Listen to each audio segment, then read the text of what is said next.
Hello one, next start करते हैं। AP चल रही थी हमारी और लास्ट 2 लेक्चर्स में हमने डिस्कस किया था एपी और लास्ट लेक्चर में हमने डिस्कस किया था अर्थमेटिक मीन के बारे में। ठीक है, आज जैसे मैंने आपको बोला था लास्ट क्लास में कि कुछ एक्स्ट्रा क्वेश्चंस होते हैं, ठीक है, जिनमें बच्चों को प्रॉब्लम आती है। ज़्यादा इंपॉर्टेंट नहीं है बट इन क्वेश्चंस में थोड़ी प्रॉब्लम आती है और इनसे हम एक नई चीज़ सीखते हैं कि प्रॉपर्टीज़ ऑफ एपी। एपी की प्रॉपर्टीज़ क्या होती है, जो चीज़ें हमने की उसके अलावा भी कुछ प्रॉपर्टीज़ होती हैं। ठीक है, तो उनके बेस पे मुझे सॉल्व करने होते हैं। किस टाइप के क्वेश्चंस होते हैं, जैसे आपको दे देगा कि A B C are in A P. A B C क्या है, 3 टर्म्स हैं जो एक ए पी में है। देन शो दैट ये जो 3 टर्म्स हैं ये भी मेरी क्या होंगी, ए पी में होंगी। ठीक है, ये मुझे प्रूव करना है। तो ये प्रूव करने का तरीका क्या है मेरे पास, उस चीज़ की बात कर लेते हैं।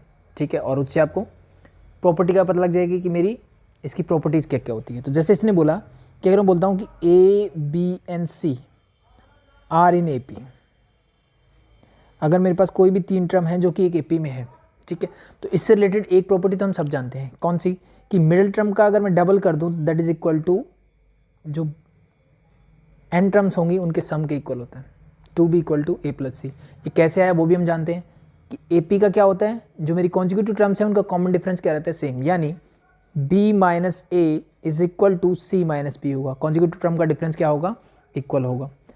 अब मैं बी वाले टर्म को एक तरफ कर लो तो ये बी है, माइनस बी इधर आएगा तो क्या हो जाएगा, प्लस का बी होल इक्वल टू ये सी है, ए उधर जाएगा तो प्लस का a, B plus b that is 2b। इसको रीअरेंज कर देता हूँ मैं तो a plus c, this comes from this. ठीक है, तो सबसे पहली चीज़ जो किसी भी एपी को प्रूव करने में लगती है वो ये है। ठीक है, तो अगर मेरे पास कोई भी 3 टर्म गिवन है, अगर एपी में है वो, देन मैं बोल सकता हूँ कि ये होगा। और अगर मुझे 2b equal to A plus C given है तो इसका मतलब ये भी है कि A B C in are in A P. ठीक है, तो दोनों चीज़ें मैं ऐसे बोल सकता हूँ कि ए बी सी अगर ए पी में है तो twice of the middle term is equal to the sum of the end terms. ठीक है, या फिर अगर मेरे पास ऐसा है कि मिडिल टर्म का ट्वाइस जो है, जो एन टर्म्स है उनके सम के इक्वल है, तो मैं बोल सकता हूँ कि A B C are in A P in this sequence. ठीक है, तो सबसे पहली चीज़ जो मुझे हेल्प करेगी एपी को प्रूव करने में। द सेकेंड थिंग, सेकेंड क्या बोलते हैं कि अगर मेरे पास कोई भी एक एपी है, ठीक है, let A B C are in AP जैसे इसने बोला है, तो अगर मैं इस एपी की हर एक टर्म में मैं क्या करता हूँ, इस एपी की हर एक टर्म में क्या करता हूँ, कुछ ऐड करता हूँ, कुछ सब्ट्रैक्ट करता हूँ, कुछ मल्टीप्लाई करता हूँ या फिर कुछ डिवाइड करता हूँ, तो जो रिजल्टिंग सीक्वेंस होगा वो भी किस में होगा, एपी में ही होगा। किस में होगा, एपी में ही होगा। यानी मैं इसको लिखना चाहूँ तो मैं इसे लिखता हूँ कि if each term of an AP, if each term of AP is increase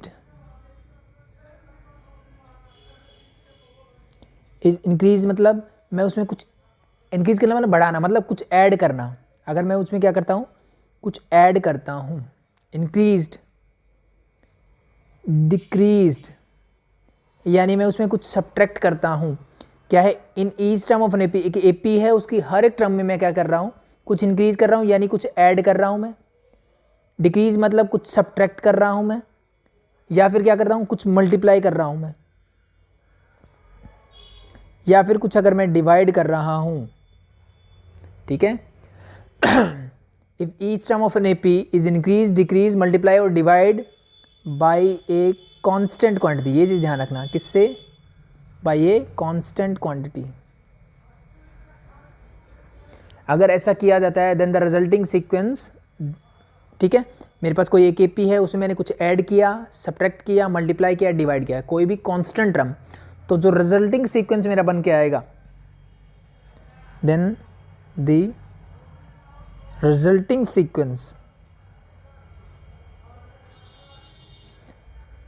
is still in AP, it's still in AP। इसका कहने का मतलब ये है कि मान लो मैंने कोई भी एक AP ली 2 4 6 8, मान लो ये मैंने AP है मेरी। ठीक है, इसमें कोई भी एक नंबर लो जो ऐड करो, मैंने मान लो 7 ऐड किया तो 7 + 2 सब में 7 ऐड करना है। अब हर एक टर्म में मैं 7 ऐड अगर करता हूँ तो क्या फिर भी एपी रहेगा, चेक करके देखो, दिस 9 11 13 15 एंड सो ऑन। देखो फिर से इसका कॉमन डिफरेंस सेम है and this is also in AP. ठीक है। इसमें कुछ सब्ट्रैक्ट करो, मान लो मैंने -7 करता, -7 करने से क्या मिलता, you get here -5, -3, -1 and so on. Still this is in AP. किसी नंबर से मल्टीप्लाई करो, किसी से डिवाइड करो, तो वो भी क्या रहेगा, मेरा एपी में ही रहेगा। ठीक है, तो ये 2 प्रॉपर्टीज़ थी जिसका मुझे यूज़ करना है प्रूव करने में कि अगर मुझे कोई एक एपी गिवन है और उससे रिलेटेड मुझे कोई दूसरी टर्म को बताना है कि ये भी एपी में होंगी, तो उसके लिए मुझे क्या करना चाहिए, उसके लिए ये था। ठीक है, तो there are some properties of AP. कुछ प्रॉपर्टीज़ मैं आपको पहले बता चुका हूँ। ठीक है सॉरी, तो कुछ प्रॉपर्टीज़ मैं आपको पहले भी बता चुका हूँ। ठीक है, कि क्या होती है। ठीक है, जैसे मैंने आपको बताया था, उसी से ये वाली प्रॉपर्टी मेरी निकल के आती है कि मान लो मेरे पास कोई भी एक एपी है, जैसे ये एपी है। ठीक है, तो अगर मैं ये 4 ही टर्म्स हैं, तो मुझे पता है कि अगर मैं फर्स्ट एंड लास्ट और first and last, second and second last, इनको ऐड करता हूँ, तो हमेशा मुझे सम जो मिलता है वो हमेशा क्या मिलता है, मुझे एक कॉन्स्टेंट क्वांटिटी मिलता है। ठीक है, उनकी डिस्कशन हम पहले भी कर चुके हैं। ठीक है, तो उसी से मेरा ये रिजल्ट भी निकलता है, ये रिजल्ट उससे भी निकल सकते हो आप। ठीक है, और डायरेक्टली 3 टर्म्स के लिए मैं यूज़ कर सकता हूँ, सिंपल। तो अब क्वेश्चंस देख लेते हैं कैसे करना है। प्रॉपर्टीज आपको पता लगी, बस उन्हीं का यूज़ करना है और मुझे करना है। देखो एग्जांपल नंबर 9 था ये मेरा, if A B C are in A P, A B C क्या है मेरा ए पी में, देन शो दैट, तो मुझे प्रूव करना है कि 1/BC, 1/CA and 1/AB are also in A P. ठीक है, तो पहली जो 2 प्रॉपर्टी है उन्हीं पे बेस्ड मुझे कुछ मल्टीप्लाई करके, डिवाइड करके ऐसे कुछ यूज़ करना है। तो इसको कैसे करेंगे उसकी बात देखो, तो जो भी सीक्वेंस गिवन हो, सबसे पहले एक काम करो, मुझे ये प्रूव करना है ए ए पी में होगा। तो मैं सॉल्यूशन में सबसे पहला काम यही करता हूँ कि मैं मान लेता हूँ कि 1/BC, 1/CA and 1/AB are in A P. ये क्या है, मेरी एक ए पी है, मैंने पहले मान लिया कि ये ए पी है। अगर ये ए पी है तो इसमें मैं कुछ भी ऐड करूँ, सब्ट्रैक्ट करूँ, मल्टीप्लाई करूँ या डिवाइड करूँ, जो रिजल्टिंग सीक्वेंस होगा वो भी मेरा क्या होगा, एपी में ही होगा। ठीक है, तो अब मैं क्या करता हूँ, मैं यहाँ पे एक काम करता हूँ कि multiplying each term by A B C, मैंने हर एक टर्म को क्या किया, ए बी सी से मल्टीप्लाई कर दिया। देखो क्या बनेगा, this become your A B C divide by B C, A B C divide by C A B C divide by A B, यही बनेगा। अब देखो मैंने क्या किया, हर एक टर्म को ए बी सी से मल्टीप्लाई कर दिया। अब देखो बी सी से बी सी कैंसिल आउट, सी ए से सी और ए कैंसिल आउट, यहाँ ए बी से ए बी कैंसिल आउट, क्या बचा मेरे पास, it is a B c बचा मेरे पास, are in A P, yes और नो। देखो मैंने इसको ए पी माना था, ठीक है, इससे मैंने कुछ मल्टीप्लाई किया तो ये ए पी में रहेगा, तो फाइनल रिजल्ट जो मिला वो भी ए पी में। ये तो मुझे ऑलरेडी गिवन है, तो मैं बोल सकता हूँ विच is already given, which is already given. तो देयरफॉर मैं क्या बोल सकता हूँ कि देयरफॉर, अब देखो मैंने यहाँ से, मैं यहाँ चल के आया, मैंने इसको माना ये एपी में है, तो इससे मुझे ये मिल गया, तो ये तो पहले से एपी में है। इसका मतलब ये प्रोसेस मैं अगर उल्टा करता हूँ, यहाँ से यहाँ जाता हूँ, तो भी एपी में रहेगा। ठीक है, तो जनरली हम ऐसे ही सॉल्व करेंगे कि इसको यहाँ तक लेके आएंगे, तो विच इज़ ऑलरेडी ने गिवन, तो देयरफॉर मैं बोल सकता हूँ कि 1/BC, 1/CA, 1/AB are in AP। ठीक है, तो हम इस टाइप के जो क्वेश्चंस होंगे उनको ऐसे ही सॉल्व करेंगे। ठीक है, रिवर्स ऑर्डर में। क्यों करेंगे, उसका रीज़न ये है, देखो अगर मैं ABC को AP में बोलता तो फिर मेरे दिमाग में ऐसी चीज़ें लाना थोड़ा सा डिफिकल्ट हो जाता है। कर सकते हो आप, ऐसा नहीं है कि नहीं होगा। ABC गिवन है, इसको किससे मल्टीप्लाई करूँ, किससे डिवाइड करूँ, क्या करूँ, वो चीज़ें थोड़ा सा मुश्किल हो जाता है कि किसी चीज़ में कुछ ऐड करना हो, लेकिन किसी चीज़ से कुछ चीज़ें निकालना मेरे लिए बहुत आसान है। ठीक है, तो दैट्स इट, दैट्स वाई हम इस ऑर्डर में करेंगे तो हमारे लिए चीज़ें आसान रहेगी। सेकंड देखो एज इट इज़। ठीक है, मुझे क्या गिवन है, a plus A sorry a 1 + b, 1 + c, b 1 + c + 1/a, the last one c 1/a + 1/b, ये मुझे गिवन है। आर ऑल्सो इन AP, तो फिर से वही है कि ABC अगर AP में है तो प्रूव करो कि ये भी मेरा AP में होगा। तो मुझे इस वाली चीज़ का यूज करके इसको AP बनाना है। ठीक है, तो अब क्या करोगे? ठीक है, क्या कुछ दिख रहा है? देखो जब प्रोडक्ट वाली चीज़ ऐसे होगा तो मुझे साफ साफ समझ में आ गया क्या करना चाहिए, बट ऐसे में अब क्या करें? तो कुछ नहीं है, इसको सॉल्व करने की ट्राई करते हैं। ठीक है, करो। इस ए को मैंने एज इट इज रखा, इन दोनों को मैंने एलसीएम ले लिया, तो एलसीएम ले लिया तो ये क्या बन जाएगा तेरा सी प्लस बी। इस बी को एज इट इज रखा, इसको मैंने एलसीएम लिया, दैट इज सी ए, तो this again become a plus c. C as it is रखा, मैंने एलसीएम लिया ए बी, तो this again become b plus a. ठीक है, मैंने अभी तक कुछ नया नहीं किया है, उसी टर्म को सिर्फ मैं ऐड सब्ट्रैक्ट कर रहा हूँ, तो हर एक टर्म का मैंने सिंप्लीफाई करने की कोशिश कर रहा हूँ।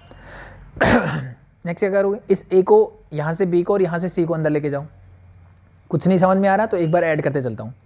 तो मैंने देखा यहाँ ए सी प्लस ए बी हो गया, होल डिवाइड बाय मेरे पास बी सी है। ये हो जाएगा A B plus B C और डिवाइड बाय हो जाएगा सी ए। ये हो जाएगा मेरा B C plus A C divide by A B. ये तीनों टर्म्स मेरी आ गई ऐसा करने के बाद। अब क्या किया जाए? तो अब देखो, अब एक चीज़ मुझे समझ में आती है कि अगर मैं ध्यान से देखूं तो ऊपर मेरे पास क्या है? ए बी है, ए सी है, बी सी नीचे है। यहाँ देखो ए बी है, बी सी है, सी ए नीचे है। ए बी है, बी सी है और सी ए, ये दोनों ऊपर है, एक टर्म नीचे है। यानी यहाँ क्या हो रहा है कि जो तीन पेयर बन रहे हैं मेरे पेयर ए बी सी और सी ए, ये तीन नंबर्स की तीन अरेंजमेंट ऐसी हो सकती है। ठीक है, इन तीनों अरेंजमेंट में से दो अरेंजमेंट मेरे पास ऊपर है और तीसरी अरेंजमेंट हर एक के नीचे दी बन है। तो अगर मैं तीनों को ऊपर ले आऊँ तो तीनों में कॉमन टर्म्स हो जाएंगी मेरी। ठीक है, तीनों में क्या हो जाएगी? Common terms. तो कोई भी अगर कॉमन टर्म्स है तो उसको मुझे हटाने में कोई दिक्कत नहीं होगी। तो मेरे लिए आई थिंक मैं क्या कर सकता हूँ कि मैं और सिंप्लीफाइड फॉर्म में पहुँच जाऊँगा। तो इसके लिए हम क्या करेंगे? मैं करता हूँ एडिंग 1 टू ईच टर्म। किसी भी एपी में कुछ ऐड किया जाए तो वो एपी क्या रहती है? वो सीक्वेंस, रिजल्टिंग सीक्वेंस मेरा एपी रहता है। तो इसलिए मैं कुछ ऐड, सब्ट्रैक्ट, मल्टीप्लाई या डिवाइड, चार ही चीज़ें कर सकता हूँ मैं। कुछ ऐड कर सकता हूँ, सब्ट्रैक्ट कर सकता हूँ, मल्टीप्लाई कर सकता हूँ या डिवाइड कर सकता हूँ। तो मैंने ऐड कर दिया, तो this become your A C plus A B whole divide by B C, मैंने +1 किया। Same as it is. अब जब ऐड कर रहे हो तो हर एक टर्म में ऐड होना चाहिए। ठीक है, same as it is. Last term is, इसको हटा देता हूँ 1 मिनट में। Last term is your B C plus A C divide by A B plus का 1। ठीक है भाई, अब +1 किया है तो फिर से एलसीएम लेता हूँ हर एक टर्म का। यहाँ एलसीएम क्या आएगा? That is your B C. ऊपर क्या हो जाएगा? ए सी पहले से था, प्लस का ए बी और +1 किया उसकी वजह से आ गया b c. Second term your LCM is c a, तो this become your A B plus B C plus c a. The last term is a b, तो this become your B C plus A C plus A b. अब अगर ध्यान से मैं देखूं तो हर एक टर्म में ऊपर क्या है? चलो रीअरेंज करके लिख देते हैं, एक स्टेप और बढ़ा लेते हैं। मैं इसको रीअरेंज करता हूँ, मैं ए बी को पहले लिखता हूँ, फिर बी सी लिखता हूँ, फिर ए सी या सी ए, वो आपकी चॉइस है। ए बी लिख दिया मैंने पहले, फिर बी सी लिखा, फिर c a, whole divide by B c मेरा एज इट इज। इसमें नीचे सी ए है, एज इट इज रखा। ए बी सबसे पहले है, प्लस बी सी और प्लस ए सी लिख देता हूँ। ठीक है, सी ए को ए सी लिख दो, एक ही बात है। Again in the last term A B नीचे है मेरे पास और यहाँ क्या हो जाएगा? ए बी मैं सबसे पहले लिखता हूँ, सबसे लास्ट वाले टर्म को मैंने पहले लिखा, plus B C and plus A C, that's it. तो अब देखो, अगर आप इसका न्यूमरेटर देखोगे तो तीनों का सेम है। ठीक है, तो मैं किसी भी टर्म से मल्टीप्लाई, ऐड, डिवाइड या सब्ट्रैक्ट कर सकता हूँ। ठीक है, तो मैं क्या करूँगा यहाँ पे? Dividing each term by A B plus B C plus c a करो। देखो, इससे डिवाइड करोगे तो क्या मिलेगा? ये इससे कैंसिल आउट हो जाएगा, तो क्या बचेगा? 1 by B C. I think ये चीज़ तो होगी। यहाँ इससे डिवाइड करोगे तो नीचे क्या आएगा? A B plus B C plus c a, तो इससे पूरा है कैंसिल आउट, क्या बचा? 1 by C a. Same as it is, last में बचेगा 1 बाई ए बी। अब ये देखो, वही क्वेश्चन बन गया जो मेरा पहला क्वेश्चन मैं कर रहा था। ठीक है, तो मैंने क्या माना? यहाँ से स्टार्ट किया मैंने, इसको सिंप्लीफाई किया। ठीक है, तो हमने एक चीज़ गड़बड़ कर दी, इसको मान के चलना है, let are in is in are in A P. मैंने मान लिया कि ये मेरी टर्म सीक्वेंस क्या है, ये टर्म्स क्या है मेरी ए पी में है, तो फिर मैं ऐड सब्ट्रैक्ट करता चाहता हूँ। इसका मतलब ये भी मेरा क्या है, AP में चल रहा है। तो अब वो क्या करोगे, जैसे लास्ट में किया था, multiplying ABC, multiplying by ABC, ठीक है। हर एक टर्म को मैं क्या करता हूँ, ABC से मल्टीप्लाई करता हूँ। अब लिख देना वो, मैं डायरेक्टली सॉल्व कर देता हूँ। अब जो कैंसिल आउट होता है कैंसिल आउट कर दो। यहाँ से क्या मिलेगा, BC से BC कैंसिल आउट, CA से C और A कैंसिल आउट, AB से AB कैंसिल आउट, क्या बचा, ABC। तो अगर मैंने इनिशियली इसको माना था कि दिस इज इन AP, तो देयरफॉर मैं क्या बोल सकता हूँ, ABC is also in AP। But ये तो गिवन है, but it is already given. तो देयरफॉर मैं क्या बोल सकता हूँ, जो रिजल्टिंग सीक्वेंस है जो भी आपको प्रूव करना था, are in AP, hence proved. Simple है, आई थिंक हो जाएगा इजी। अब देखो नेक्स्ट क्वेश्चन नंबर 19। अगेन फिर से वैसे ही है, क्या बोला है, if ABC are in AP, ABC are in AP, then show that B plus C plus A and A plus B are also in AP। ठीक है, ये भी मेरा क्या होगा, AP में होगा, ये मुझे प्रूव करना है। ठीक है, तो सबसे पहला काम तो हमारा वही रहता है कि ये तो AP मुझे गिवन है, मैं जो मुझे प्रूव करना है उसको लेट कर लेता हूँ कि let B plus C plus A and A plus B are in AP। मैंने इसको क्या कर लिया, AP में एज्यूम कर लिया। सबसे पहला काम ये होना चाहिए। ठीक है, तो अगर ये AP में है तो अब देखो हर जगह पे जो हमने लास्ट एग्जांपल में किया वहाँ पे क्या था, मैं कुछ ऐड मल्टीप्लाई या सब्ट्रैक्ट करके, ऐड करके या डिवाइड करके ही मैं क्या कर दे रहा था, ABC में कन्वर्ट कर देता था उसको, तो उससे मुझे पता लग जा रहा था कि वो AP है। ठीक है, बट हर क्वेश्चन वैसे होना ज़रूरी नहीं है। ठीक है, जैसे ये सिंपल है, अगर आप इसमें ऐड सब्ट्रैक्ट करने जाओगे ना तो ये चीज़ें कॉम्प्लिकेटेड हो जाएगी। तो फिर हम अगर ऐड नहीं करते, सब्ट्रैक्ट नहीं करते, मल्टीप्लाई और डिवाइड किए बगैर करें तो कैसे करें। तो वो बात आती है, सबसे पहली प्रॉपर्टी जो थी मेरी क्या थी कि अगर ABC AP में है तो इसकी मिडिल टर्म का अगर मैं ट्वाइस कर दूँ, यानी 2B इज इक्वल टू क्या होता है, A प्लस C के इक्वल होता है। यानी मिडिल टर्म का डबल कर दो और जो फर्स्ट एंड थर्ड टर्म है उनको ऐड कर दो, तो आपको क्या मिलेगा, ये सीक्वेंस मिलेगा। और ये अगर ये AP में है तो फॉलो करेगा। ठीक है, तो अगर ये है तो ABC AP में है, अगर ABC AP में है तो ये भी होगा। ठीक है, तो ये चीज़ें हमने समझी थी क्यों है, तो अब बस उसी कॉन्सेप्ट का यूज़ करना है मुझे। तो मैंने जब इसको मान लिया कि ये AP में है तो इसका मतलब क्या है कि मिडिल टर्म का ट्वाइस, यानी twice of C plus A must be equal to first term plus last term. Yes और no, this is the first and this is the last term, third term means इसके equal होगा, बिल्कुल होगा। बस solve कर लो इसको, you get your answer. 2C plus 2A is equal to B plus B add करोगे, you get 2B and this is C plus A। अब C प्लस A वाले टर्म्स को मैं एक तरफ कर देता हूँ, B वाले टर्म्स को एक तरफ रखता हूँ। तो मैंने यहाँ से 2C प्लस 2A, C को इधर लाओगे तो माइनस का C, A आओगे तो माइनस का A equal to 2B। 2C है, 1 माइनस करोगे क्या बचेगा C, 2A माइनस A करोगे यू गेट A, तो C plus A equal to 2B।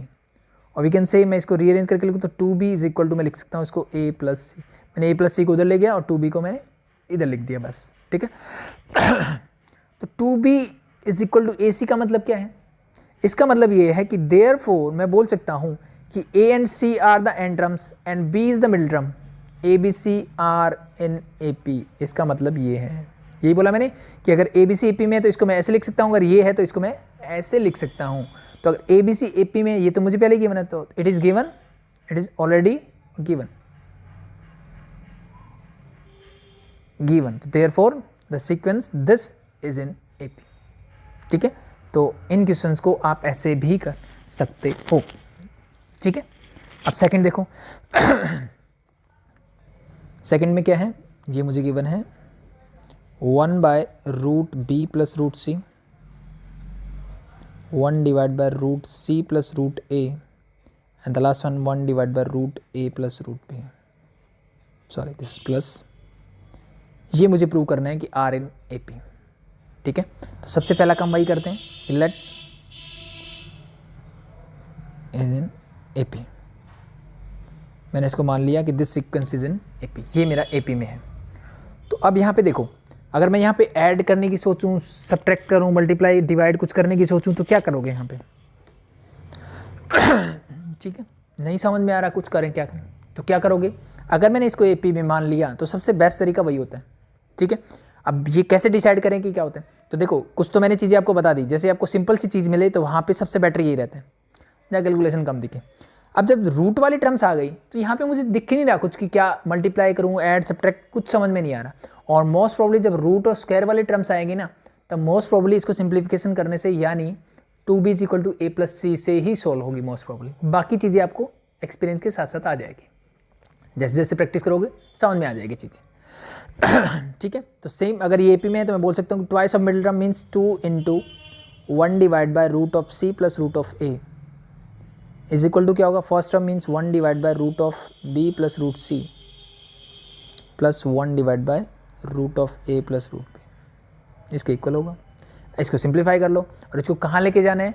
अगर मैं इससे प्रूव कर पाया कि 2b = a+c होगा तो मेरा काम बन जाएगा। ठीक है, तो बस वही काम करना है हमें। सॉल्व, तो ये हो जाएगा 2, नीचे हो जाएगा root c plus root a is equal to, यहाँ देखो एलसीएम क्या आएगा? LCM root b plus root c into root of a plus root b, ये इधर जाएगा, this become root a plus root b, और ये हो जाएगा root b plus root c। I think LCM में तो कोई प्रॉब्लम नहीं है। सॉल्व करो अब इसको। 2 डिवाइड बाय, मैंने इसको root c plus root a as it is रखा, इज इक्वल टू, अब यहाँ से देखो मेरे पास रूट a है, root b plus root b, that become twice of root b, and plus का रूट c मेरा as it is, whole divide by, multiply कर देता हूँ उनकी, root b into root a, that become your root a into root b सिंपली, plus root b into root b करोगे तो that become your b, simple है। Root c into root a करोगे तो that is root a into root c simply, and the last one is root c into root b करोगे तो plus root b into root c, simple है। इतना होने के बाद क्या करें? क्रॉस मल्टीप्लिकेशन करते हैं, तो इसकी मल्टीप्लाई इसके साथ करो, इसकी मल्टीप्लाई इसके साथ करो, तो 2 किसके साथ होगी? That become twice of root a into root b, 2 की b से करोगे तो प्लस का 2b, प्लस 2 की इसके साथ करोगे twice of root a into root c, plus twice of root b into root c, ठीक है, इज इक्वल टू, इसकी मल्टीप्लाई करोगे तो पहले रूट c की सबके साथ मल्टीप्लाई करोगे तो that become root a into root c, यानी रूट c की मल्टीप्लाई रूट a के साथ, फिर रूट c की मल्टीप्लाई 2 रूट b के साथ, that become plus twice of root b into root c, फिर रूट c की रूट c किसे करोगे तो that you get c, plus अब a की सबके साथ करोगे तो root a into root a, that you get a, plus root a into 2 root b, तो that is twice of root a into root b, root a into root c करोगे तो last one is root a into root c। इसको solve करते हैं, you get your answer. तो जो cancel out होता है कैंसिल आउट कर दो, twice of root a root b, twice of root a root b equal to के इस तरफ है, दोनों के साइन सेम है तो मैं इनको कैंसिल आउट कर सकता हूँ। ट्वाइस ऑफ b मैंने एज रीज लिखा, ठीक है, क्योंकि कैंसिल आउट नहीं होगा। Twice of root a root c, twice of root a root c, अब यहाँ से देखो अगर root a root c, root a root c दोनों को ऐड करोगे मिला आपके twice of root a root c हो जाएगा, यस और नो? इसका मतलब इन दोनों को ऐड करने से मुझे क्या मिल रहा है?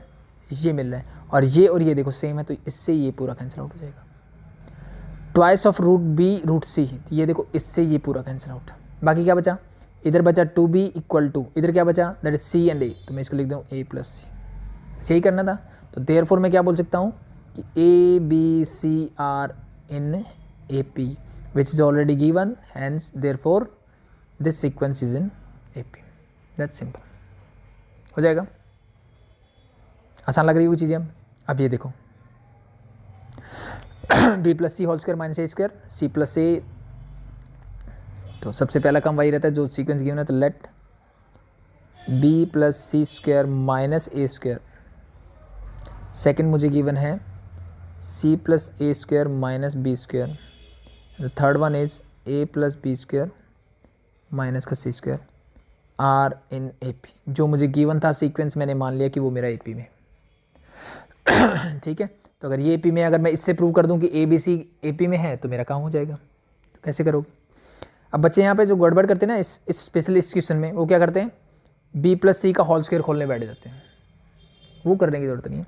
आप यहाँ से आइडेंटिटी लगाओ ए स्क्वायर माइनस बी स्क्वायर वाली, उससे आपकी चीज़ें आसान हो जाएगी। कैसे? क्योंकि वहाँ से आपको ए बी सी वाली कॉमन टर्म मिलेगी। कैसे? देखो, इसको मैं ए लेता हूँ, इसको मैं बी लेता हूँ। ए स्क्वायर माइनस बी स्क्वायर क्या होता है? एक बार इसको प्लस लिख दो, एक बार इसको माइनस लिख दो। तो माइनस लिखोगे तो क्या आएगा? बी प्लस सी माइनस का ए, और प्लस लिखोगे तो बी प्लस सी प्लस का ए, पहली टर्म। दूसरी टर्म को फिर से सॉल्व करो तो ये हो जाएगा मेरा सी प्लस ए माइनस का बी, एंड एक बार प्लस लिखो सी प्लस ए प्लस का बी। थर्ड टर्म में क्या हो जाएगा? That is your A plus B minus का सी, और इसको मैं लिखूंगा ए प्लस बी प्लस का सी। ये सीक्वेंस भी मेरा क्या है? एपी में ही रहेगा। अब यहाँ सब में देखो, ए प्लस बी प्लस सी, ए प्लस बी प्लस सी, ए प्लस बी प्लस सी, ये कॉमन है। ठीक है, तो हर टर्म से मैं कुछ ऐड, सब्ट्रैक्ट, डिवाइड या मल्टीप्लाई करता हूँ तो वो टर्म क्या रहती है? एपी में ही रहती है। तो देयरफॉर मैं बोल सकता हूँ कि dividing each term by a plus b plus c, हर एक टर्म को a plus b plus c से डिवाइड करो तो क्या मिलेगा? ये कैंसिल आउट हो जाएगा, ए प्लस बी प्लस सी ये कैंसिल आउट, ये भी कैंसिल आउट। क्या बचा मेरे पास? B plus c minus a, C plus A minus b, and the last one is a plus B minus c. जब ऐसा कुछ हो तो मेरे लिए चीज़ें आसान हो जाती है कि मैं कैसे करूँ अब are in A P, yes और नो? क्योंकि ये ए पी में था, मैंने इसमें से कुछ डिवाइड किया तो ये भी मेरा क्या रहेगा? ए पी में ही रहेगा। तो अब मैं अगर ए पी में है तो बोल सकता हूँ कि therefore twice of c plus A minus b is equal to A plus B minus c, यानी ये टर्म और ये टर्म को ऐड कर लो तो plus b plus c minus c. Solve it, you get your answer. Solve करो तो क्या मिलेगा? देखो देखो, सी से सी कैंसिल आउट, ए से ए कैंसिल आउट। ठीक है, 2 को अंदर ले जाओ, this become your 2c plus 2a minus का 2b whole equal to b plus b, that is 2b।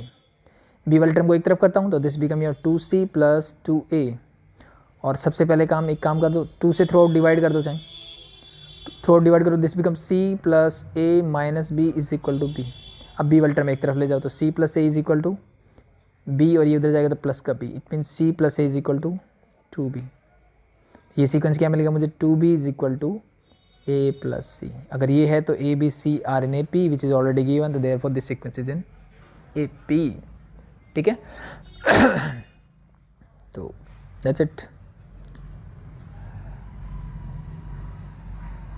ये आई थिंक हम ऐसा क्वेश्चन किया है कि हमने last example, this is related to this one. ठीक है, जो सेकेंड पार्ट था वैसा ही कुछ मेरा ये है। इसमें अच्छी चीज़ क्या है? इसमें बस अलग अलग करके दिया हुआ था, इसने पहले से एलसीएम लेके दे दिया मुझे। इस क्वेश्चन और इस क्वेश्चन में क्या डिफरेंस है? इसने क्या किया, ये यहाँ से आगे दिया है। अब ध्यान से देखो, आप अगर इसको ध्यान से देखो तो ए बी सी बाहर है और बी सी प्लस सी है, इसका मतलब ये क्वेश्चन यहाँ से स्टार्ट होगा। ठीक है, मतलब एक स्टेप उसने करके दे दिया मुझे। अब यहाँ से होगा तो सेम स्टेप फॉलो करने हैं आपको, तो आई थिंक ये हो सकता है, जो किसको करवाने की ज़रूरत नहीं पड़ेगी। ठीक है, लास्ट देखते हैं। लास्ट के 2 क्वेश्चन इसके। इफ ए स्क्वायर, अब देखो, अब ध्यान से देखना, ए बी सी नहीं है, अब a square b square and c square are in A P, then prove that this is also in A P. ये मेरा क्या होगा? ए पी में होगा। अब ऐसा भी क्वेश्चन हमने किया है। ठीक है, जिसने ध्यान से किया होगा उसने देखा होगा पार्ट नंबर 2। यहाँ पे रूट सी सब रूट में टर्म्स हैं, और एपी में क्या है? इसका स्क्वायर, रूट का स्क्वायर क्या होगा? A B C. यानी ये वाला क्वेश्चन और ये वाला question as it is same है, कुछ भी अलग नहीं करना। तो क्या करोगे? सबसे पहले लेट कर लो इसको, let are in A P. इसको मैंने ए पी में माना, ए पी में मानोगे तो क्या करोगे? Twice of middle term means twice of c plus a must be equal to 1 divide by a plus b plus 1 divide by b plus c. इसको सॉल्व कर लो। अब यहाँ पे ध्यान रखना, a square plus b square plus c square, यानी आपको क्या मिलेगा? 2b square equal to a square plus c square. Same question है, बस वहाँ पे रूट लगा दिया था ए बी सी पे, ये डिफरेंस आया था। तो बस इसको सॉल्व कर लो। तो twice of c plus a LCM क्या आएगा भाई? That is your A plus b into b plus c, this become your b plus c plus A plus b. Solve करो। Twice of c plus a is equal to, ऊपर क्या हो जाएगा मेरे पास? A plus 2b plus c, a as it is, b और b को add किया 2b एंड c, नीचे मल्टीप्लाई करना पड़ेगा। तो a की b से करोगे तो ab, a की c से करोगे तो ac, फिर b की b से करोगे that is b square, b की c से करोगे तो bc। ठीक है, क्रॉस मल्टीप्लिकेशन कर दो, 2 इधर जाएगा सबके साथ 2, तो दैट इज योर 2ab plus 2ac plus 2b square plus 2bc whole equal to c, पहले c की सबके साथ करोगे तो you get ac plus 2bc plus c square, a की सबके साथ करोगे तो क्या मिलेगा a square plus 2ab plus ac, that's it. बस अब जो कैंसिल आउट होता है उसको कैंसिल आउट कर दो, बाकी को छोड़ दो as it is. Twice of ab, twice of ab, इससे ये cancel out, same as it is वैसे ही ट्वाइस ऑफ ac, ये ac प्लस ac ट्वाइस बन जाएगा, ये दोनों से ही कैंसिल आउट हो जाएगा। Twice of bc, twice of bc, क्या बचा मेरे पास, twice of b square equal to c square plus square.